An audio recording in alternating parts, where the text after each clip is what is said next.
Super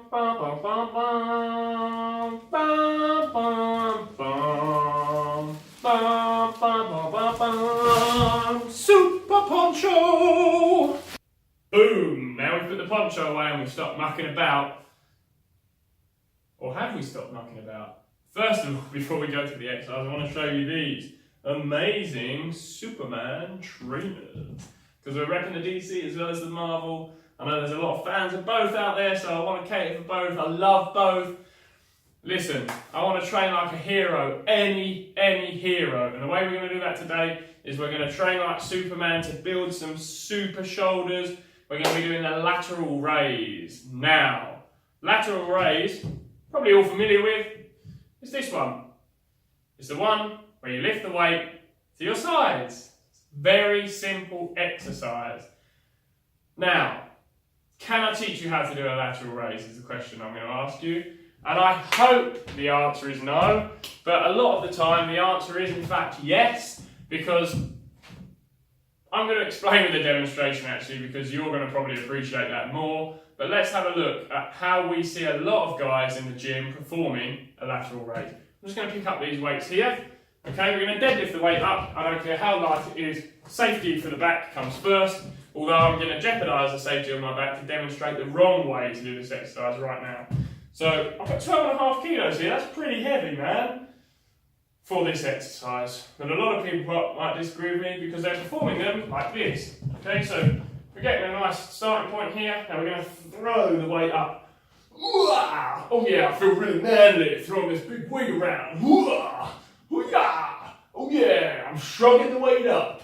You see that? I'm shrugging the weight up. No, seriously, okay? That exercise you've seen performed by guys all around, and literally, you know this shrugging motion? That's a shrug. Now, just because I'm bending my arm and lifting to the top, okay, let me put these weights down now. Because what I'm effectively doing when I do that, and there's a lot of guys doing that in the gym, is this, okay? Shrug. Shrug.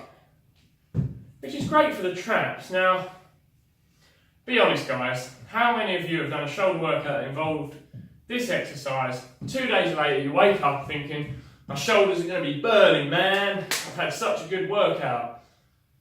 And your traps are killing, like seriously burning. But your delts are going, do you know what, man?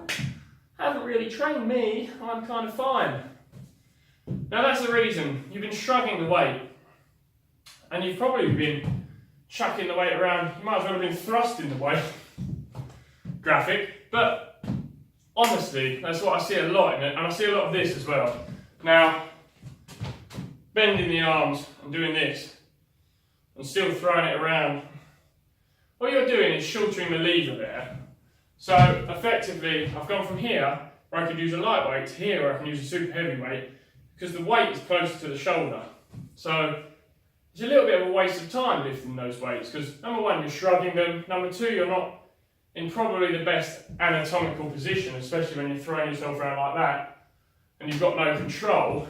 So we've all been guilty of it. I've woken up with the achy trap syndrome many times.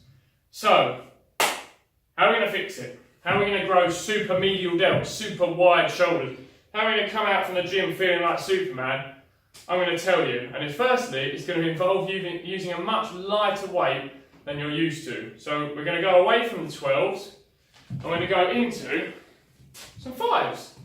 Now, might not necessarily be 5s for you, might be 4s, might be 6s, 7s, 3s. But use whatever you feel is fine. You might feel that this is super light. But what we're going to do is we're going to perform it in a style which is going to hit the medial deltoid, not the traps, not the back.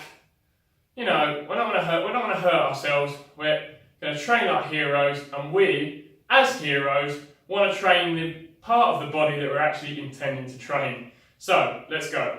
So what we're going to do, we're going to have a slight bend in the elbow, slight. Not this, like we just demonstrated, just slight. That's more for safety of the joints, okay? So slight bend in the elbows. Quite important. Got that? It's alright, we've got a slight bend in the elbows. Secondly, now it's something that not a lot of people will be familiar with. We've got a slight bend in the elbows, then we're going to come slightly forward of the body. So not back here. If you perform this exercise like that, you'll find it's very uncomfortable with the shoulders and you could easily cause yourself a problem. Because what it is that the shoulder socket is like this, okay? Or back, basically like that. It's not very anatomically correct. And the bone goes in here like that. And it's facing slightly forward, like that. It's not like that. So it's facing forward, the joint goes in, so the natural plane of motion for your shoulder is slightly forward of your body, yeah? So that's what we want to do, slight bend and slightly forward of the body.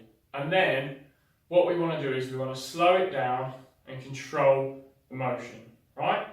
So let's pick up that weight again, and we're going to do it. We're going to do 12 reps, and I'm going to explain 2 different styles that you can do throughout this set. So have a look, see what you think, and give it a go at home, or at the gym, or wherever you train. It could be in a garden, I don't know, it could be in the back cave. It could come to the Jamaica cave if you're local.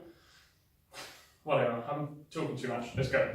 So, slight bend in the shoulders as we said, slightly forward of the body, slightly over so we don't bang the equipment. Right, slight bend of the knees as well. I like a slight bend, we're just like a nice stable base.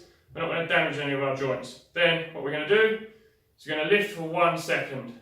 We're not going to shrug the shoulders, we're just going to lift and then down for 2. Up for 1 second, down for 2. Up for 1 second, down for 2. Up for 1 second, down for 2. Now that's one way. The second way you can do, very similar. So we're going to come up for 1 second, down, and up again. Now the tension throughout that rep is bang on the medial delt. Now I'm going to show you a little bit more close up here. Without weight, don't even need weight to demonstrate this. So I'm here, I'm lifting.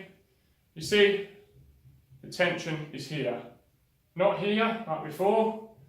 The tension stays on the medial delt, just there. So if I take the weight, I must follow my own deadlifting advice. If I take this weight here and lift, you can see that tension is on this area of the delt there, because we're keeping the shoulder girdle down and we're lifting that weight just to demonstrate there. You're never going to perform that on 2 levels like me with 1 dumbbell, but just to show you the tension area of the shoulders. So I hope that helped. Drop the weight down, control the motion. Now, not this motion, this motion. So it helps to bring the shoulders forward, so you alleviate the tension on the trap and put that tension on the delts where it's belong. Give it a go, give me a comment, see if it works, see if you can feel some aches in those deltoids for the first time. I hope you enjoyed it. Like and subscribe if you did. If you've got videos you want me to do, whack it in the comments and I'll make one coming up. I'm glad you guys are watching and enjoying, and I'll see you next time.